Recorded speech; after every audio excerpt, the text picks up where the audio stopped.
जो बात आज राहुल गांधी कर रहे हैं वो बात उस समय में बसपा करती थी, लेकिन वो आइडियोलॉजी जो है आगे नहीं बढ़ पाई ना बसपा की तरफ से। वो नहीं बढ़ी ऐसा तो नहीं है। दरअसल उस टाइम मीडिया उतना हावी नहीं था कांसीराम साहब के टाइम में, तो जो बातें वो डायरेक्ट पब्लिक तक सीधे सीधे पहुंच जा रही थी। अभी मीडिया का इतना ज्यादा बोलबाला हुआ है कि बातों को तोड़ मड़ोड़ के हमारे सामने पेश किया जाता है और हम लोग वहीं पे कंफ्यूज हो जाते हैं कि कौन सही बोल रहा है कौन गलत बोल रहा है, किसका सही है किसका गलत है। बाकी पार्टियां सिर्फ इलेक्शन के टाइम में वोट लेते समय जय भीम बोलते हैं। नहीं, अभी जो संसद में जो शपथ हुआ उसमें बहुत सारे लोगों ने जय भीम बोला, अभी बोले हैं, अभी देखते हैं आगे क्या होता है उसका। ये चीज है, ये सच्चाई है सर, आप इससे इनकार नहीं कर सकते। इन्होंने अपने महापुरुष के नाम पे वोट नहीं मांगा, कांग्रेस ने गांधी के नाम से वोट नहीं मांगा, बीजेपी ने अपने उनके नाम से वोट नहीं मांगा, सब लोगों ने वोट किसके नाम से मांगा? बाबा साहब और संविधान के नाम से। आइडियोलॉजी है वो सोशल जस्टिस की है जी। तो सोशल जस्टिस के बारे में बसपा क्या सोचती है? सर हमारा जो पार्टी का निर्माण हुआ 14 अप्रैल 1984 को, तो उसकी स्थापना ही सोशल जस्टिस को लेकर हुई। ठीक, तो आने वाली सदी जो है डॉक्टर बाबा साहब अम्बेडकर की होगी। ये धीरे धीरे हमको अपने अनुभव से ये पता चल रहा है कि धीरे धीरे वो आइडियोलॉजी किताबों से धीरे धीरे बाहर निकल रही है और वो राजनीति में आज हम लोग सारी पार्टियों में इसका प्रयोग जो है वो देख पा रहे हैं। तो निश्चित रूप से ये जो आइडियोलॉजी है इसमें दम है, पावर है और ये आइडियोलॉजी एक लंबे समय तक सरवाइव कर सकती है। तो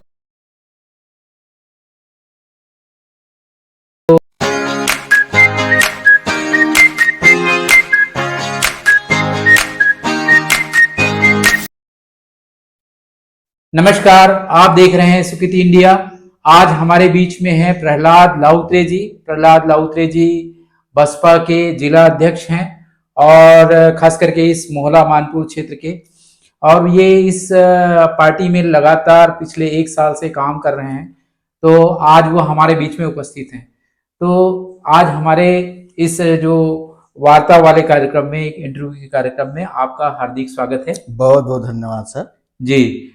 तो सर सबसे पहला सवाल आपसे ये है कि अपने शुरुआती जीवन के बारे में थोड़ा हमको बताइए दर्शकों को।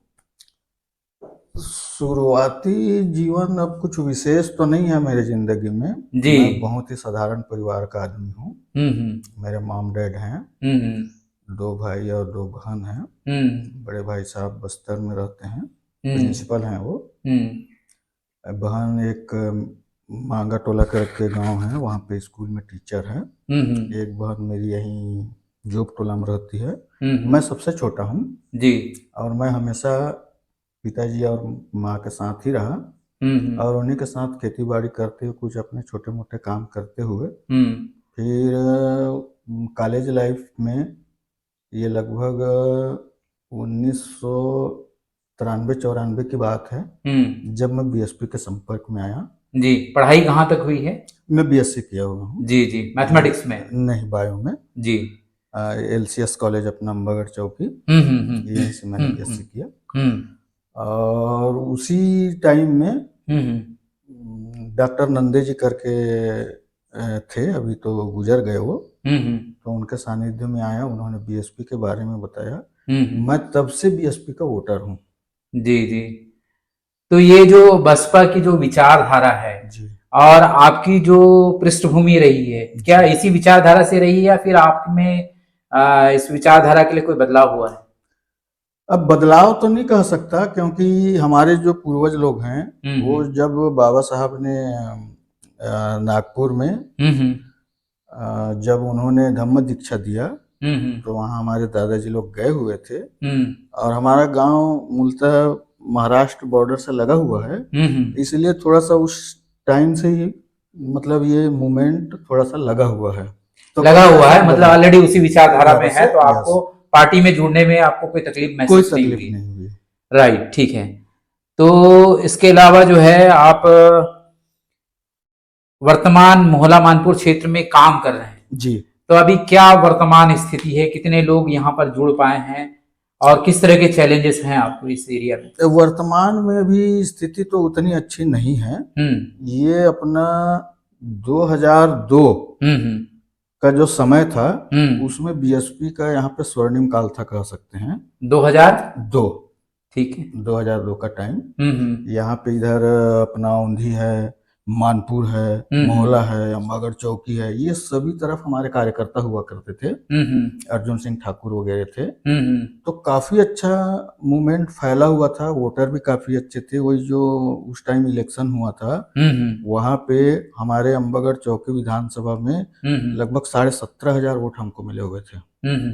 तो वो बहुत अच्छा समय था। उसके बाद फिर धीरे धीरे थोड़ा सा बिखराव होना शुरू हुआ और आज हम लोग बहुत कमजोर हो गए हैं, कह सकते हैं। बावजूद इसके हम लोगों के बीच में पहुंचते हैं, अपनी पुरानी बातों को उनको दोहराते हैं, उनसे मिलते हैं, उनके यहाँ चाय पीते हैं, उनके यहाँ खाना खाते हैं, बातचीत करते हैं और जितना लोग एक्सेप्ट कर लेते हैं तो हमारे साथ जुड़ जाते हैं। ठीक है, तो किस तरह के चैलेंजेस आपको आते हैं आप जब फील्ड एरिया में जाते हैं? चैलेंजेस तो काफी है सर। पहला चैलेंजेस तो इकोनॉमिक आता है ना, क्योंकि हमको कोई आर्थिक फंडिंग करता नहीं है, ये जग जाहिर बात है। और हम भी घर से कोई धन धान्य से पूर्ण आदमी तो है नहीं, तो साधारण आदमी है, बल्कि बहुत ही साधारण आदमी है, क्योंकि इनकम का कोई ऐसे सोर्सेज हमारे पास नहीं है। तो फंड कहाँ से? फंड हमारे पास आता ही नहीं है। हम अपनी जो थोड़ी बहुत आमदनी लोकल सोर्सेज से, लोकल कोई सोर्सेज नहीं, जो अपना खेती बाड़ी या कोई छोटा मोटा काम कर लेते हैं, जो 2 पैसे कमाते हैं, उन्हीं पैसे से हम पार्टी के लिए भी काम करते हैं, परिवार को चलाने की कोशिश करते हैं, है ना। तो ये सबसे बड़ी चैलेंज हमारे पास ये आती है कि आर्थिक तकलीफ हमको आती है। दूसरी ये है फिर जो हमारा लोकसभा कह सकते हैं या हमारा जिला कह सकते हैं, दूर दराज एरिया में फैला हुआ है, तो वहां पे जाना, रन करना, ये भी चैलेंज है। तो बावजूद इसके हम लोग अपनी जो भी क्षमता है उस हिसाब से लगे रहते हैं। आना जाना इधर अपना औंधी है, मानपुर है, आना जाना रहता है। कुछ लोग हैं हमारे जिनसे बातचीत होती रहती है, मुलाकात होती रहती है, धीरे धीरे काम चलते रहेगा। तो अभी वर्तमान में अभी कितने कार्यकर्ता आपके साथ में जुड़े हुए हैं? कार्यकर्ता तो हमारे साथ काफी हैं। अपने औंधी क्षेत्र में हमारे कुछ एक अच्छे कार्यकर्ता हैं। मानपुर में भी 2-4 लोग हैं और जब अपन मीटिंग वोटिंग करते हैं तो कभी इकट्ठा हो जाते हैं। मोहल्ला क्षेत्र में भी है, चौकी से भी कुछ लोग आ जाते हैं। ऐसे मान के चलिए कि 25-50 कार्यकर्ता हैं जो अपन एक दूसरे से ये करके अपन फील्ड में थोड़ा सा मदद को मिल जाती है। तो ये जो 2024 का जो चुनाव रहा है, ये वो एक तरह से देखा जाए तो संविधान के लिए चुनाव रहा है जी। ये जो विमर्श जो है कि भाई संविधान बदलना है और कुछ पार्टियां ऐसी है जो संविधान को सुरक्षित करना चाहती हैं, उसको प्रोटेक्ट करना चाहती हैं, तो ये जो चुनाव रहा है 2024 का, वो खास करके संवैधानिक मुद्दों को लेकर के रहा है जी। तो और इस बार के चुनाव में जो बसपा है उसको उसकी बहुत सारी सीटें जो है वो चली गई है, यानी गंवा दी गई है, तो और वो हार का सामना उनको करना पड़ रहा है। तो इसको आप कैसे देखते हैं और क्या उसके पीछे कारण आप? इसमें विशेष कारण तो ये है कि जो हमारे जो भी कार्यकर्ता रहे, जिन्हें हम कैडराइज कार्यकर्ता कह सकते हैं, क्योंकि बीएसपी का एक बहुत बड़ा जो एक काम रहा है वो कैडर का रहा है। तो यहाँ जो वोटर आमतौर पर होते हैं वो कैडराइज वोटर ही होते हैं और जो लीडर बनते हैं, नेता बनते हैं, वो लोग भी कैडर से निकलकर ही बनते हैं। बावजूद इसके कुछ लोग अपने निहित स्वार्थ के लिए पार्टी को छोड़कर कुछ लोग चले गए या एंटी पार्टी एक्टिविटी उनकी रही, जिस वजह से कुछ लोगों को निकाल दिया गया। तो इससे धीरे धीरे होता है कि एक नेता जाता है तो जाहिर है उसके समर्थक उनके साथ जाते ही हैं। तो इस वजह से भी हमारी पार्टी थोड़ी सी कमजोर हुई, इसमें नो डाउट। अच्छा, कौन कौन से ऐसे बिंदु रहे हैं जिसमें इंट्रोस्पेक्शन की जरूरत है, मतलब आपको सोचने की जरूरत है जो है आंतरिक रूप से? सर इसमें तो मुझे ऐसा लगता है कि हमारे सबसे बड़ी समस्या मेरी या मेरी पार्टी की जो समस्या है वो सबसे बड़ी समस्या आर्थिक ही है। आर्थिक है। यदि हमारी आर्थिक समस्या ठीक हो जाती है तो लोग खुल के निकल पाएंगे मैदान में। और जब वो खुल के निकलेंगे 24 घंटा यदि वो लोग काम करेंगे तो नो डाउट बिल्कुल, क्योंकि आज भी बहुजन समाज पार्टी राष्ट्रीय पार्टी है, तो सारे राज्यों में उनके चाहने वाले हैं, उनके वोटर्स हैं, उनके कार्यकर्ता हैं, उनके नेता लोग हैं, तो विशेष कोई दिक्कत नहीं है। सबसे बड़ी दिक्कत हमारी आर्थिक दिक्कत ही है। तो ये जो आने वाले दिनों में फिर आप क्या रणनीतियां आप लोगों की रहेंगी जो है? सर, आने वाले दिनों में जो हमारे पास सोर्सेज हैं, जिस हिसाब से हम लोग अभी तक चल रहे हैं, चल पा रहे हैं, तो इसमें बहुत ज्यादा बदलाव होगा ऐसा तो नहीं है। फिर भी हमारी कोशिश ये होगी कि हम लोगों तक ज्यादा से ज्यादा तादाद में पहुंचे, हम बार बार पहुंचे, उनसे 1-to-1 बातचीत करें, मुलाकात करें, उनकी समस्याओं को जाने, उनकी समस्याओं का क्या समाधान हो सकता है। ये 1-to-1 बातचीत से ही धीरे धीरे हम लोग थोड़ा सा अपना हाइप बना सकते हैं। और बड़ी रैली करना है, कोई आंदोलन करना है, तो इसके लिए हमारे पास जो सोर्सेज नहीं होते तो वहां पे हमको दिक्कत होती है। ठीक है, तो आपको क्या फ्यूचर दिखता है बीएसपी का आने वाले दिनों में? बीएसपी का फ्यूचर तो नो डाउट ब्राइट ही रहेगा। इसके लिए वक्त लग सकता है, और ये वक्त 10 साल के पहले तो मुझे नहीं लगता कि 10 साल पहले तक आ जाएगा, लेकिन आने वाले 10 सालों के बाद हमारा फ्यूचर नो डाउट बहुत शानदार होगा। क्योंकि लोग धीरे धीरे जागेंगे, अभी जाग ही रहे हैं, और जिनको भी और इसके लिए सबसे बड़ा एक प्लेटफॉर्म जो सोशल मीडिया है उसका बहुत बड़ा लाभ हुआ है। क्योंकि आज हर आदमी के पास एंड्रॉइड फोन है, और वो उसके माध्यम से यूट्यूब वगैरह सब देखते रहता है, और उससे लोगों को जानकारियां मिलती रहती है, लगातार जानकारियां मिल रही है, और समझ रहे हैं कि ब्राह्मणवाद हमको कितना नुकसान पहुंचाया है। आपने ब्राह्मणवाद की बात की, तो क्या आपको लगता है कि भारत की जो समस्या है उसमें ब्राह्मणवाद एक समस्या है? बहुत बड़ी समस्या है, बहुत बड़ी समस्या है ब्राह्मणवाद। क्योंकि ब्राह्मण ने ही यहाँ के जो मूल निवासी हैं, ST, SC, OBC and minorities, इनको टोटल उनको दबा के रखा गया, उनको कोई अधिकार ही नहीं था। यदि जो अधिकार ब्राह्मण के पास था वही अधिकार एससी, एसटी, ओबीसी के पास होता तो आज ये असमानता होती ही नहीं। हाँ, पर 1950 से तो कॉन्स्टिट्यूशन लागू हो गया है, तो अधिकार तो मिल गए हैं करीब करीब जो है। वो सिर्फ किताबों में या कॉन्स्टिट्यूशन में मिला हुआ है। एक्चुअल हम अभी भी देखें तो सारे जो पावरफुल पद हैं या जहां से लोगों को आर्थिक सोर्सेज होते हैं, वहां पर हम देखेंगे तो आज भी ब्राह्मण बैठा हुआ है। नहीं, ठीक है, लेकिन आज की डेट में जो फ्रीडम मिली हुई है, जो स्वतंत्रता मिली हुई है कि भाई आप जो है लोगों के बीच जा सकते हैं, अपनी बात रख सकते हैं, आप जो मतलब जो चुनाव में आप भाग ले सकते हैं, जीत करके संसद में जा सकते हैं और अपनी आवाज रख सकते हैं। ये संविधान 1950 से लागू हुआ, और आज 2024 है, लगभग 74-75 साल हो रहे हैं। तो इन 74-75 सालों में ऐसा नहीं कि कोई बदलाव नहीं हुआ, बदलाव हुआ है सर, बदलाव हुआ है। हमारे लोग आज कंपटीशन कर रहे हैं, आज कुछ लोग हमारे आईएएस भी हैं, आईपीएस भी हैं, कुछ जजेस भी हैं, है ना, तो पॉलिटिक्स में भी जा रहे हैं, राजनीति में भी कुछ एमपी एमएलए लगातार बन रहे हैं, मिनिस्टर भी बन रहे हैं सेंटर पे। तो ये बदलाव आ रहा है धीरे धीरे, आगे और अच्छे से होगा, आगे और अच्छे से होगा। तो उस दिशा में जो है, जो खास करके बहुजन आइडियोलॉजी जो है, बहुजन विचारधारा जो है, उसको आगे ले जाने के लिए बसपा जो है क्या कोई कैडर वगैरह करवा रही है?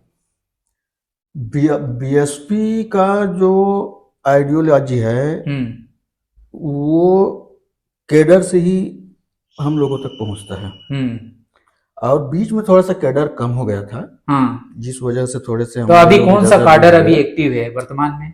लेकिन अभी फिर से कैडर शुरू होगा। अच्छा। हर जिले पे कैडर लगेगा, हर ब्लॉक पे कैडर लगेगा, और वहां पे आइडियोलॉजी पहुंचाई जाएगी, और हमारे लोग समझेंगे, क्योंकि ऐसे भी नहीं, हमारे लोग पढ़े लिखे लोग हैं।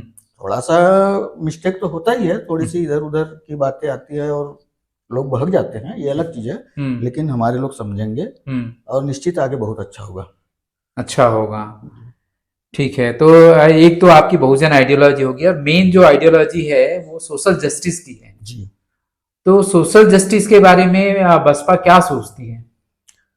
सर, हमारा जो पार्टी का निर्माण हुआ 14 अप्रैल 1984 को, तो उसकी स्थापना ही सोशल जस्टिस को लेकर हुई। हम लोग इस चीज को थोड़ा सा नजरअंदाज कर देते हैं। एक्चुअल हमको बहुजन समाज पार्टी बनाने की जरूरत क्यों महसूस हुई, अब बहुजन समाज पार्टी बनी क्यों? वो सोशल जस्टिस के लिए ही। कांग्रेस लगातार SC ST के साथ भेदभाव करती रही। उनको जो अधिकार मिलने चाहिए, उनको जो समानता मिलनी चाहिए, वो नहीं मिली। इसीलिए 14 अप्रैल 1984 को बहुजन समाज पार्टी का निर्माण हुआ। सही कहा आपने जो है कि निर्माण हुआ है, और जो बात आज राहुल गांधी कर रहे हैं वो बात उस समय में बसपा करती थी, लेकिन वो आइडियोलॉजी जो है आगे नहीं बढ़ पाई ना बसपा की तरफ से। वो नहीं बढ़ी ऐसा तो नहीं है। दरअसल उस टाइम मीडिया उतना हावी नहीं था कांसीराम साहब के टाइम में। तो जो बातें हैं वो डायरेक्ट पब्लिक तक सीधे सीधे पहुंच जा रही थी। अभी मीडिया का इतना ज्यादा बोलबाला हुआ है कि बातों को तोड़ मरोड़ के हमारे सामने पेश किया जाता है, और हम लोग वहीं पे कंफ्यूज हो जाते हैं कि कौन सही बोल रहा है, कौन गलत बोल रहा है, किसका सही है, किसका गलत है। आज भी वो बातें हैं, लगातार बातें हैं। हम किसी भी बहुजन समाज पार्टी के रैली में जाएं, मीटिंग में जाएं, कहीं भी जाएं, तो जय भीम का उद्घोष कौन करता है? सिर्फ BSP करती है। बाकी पार्टियां सिर्फ इलेक्शन के टाइम में वोट लेते समय जय भीम बोलते हैं। नहीं, अभी जो संसद में जो शपथ हुआ उसमें बहुत सारे लोगों ने जय भीम बोला। अभी बोले हैं, अभी देखते हैं आगे क्या होता है उसका। ये चीज है, ये सच्चाई है सर, आप इससे इनकार नहीं कर सकते।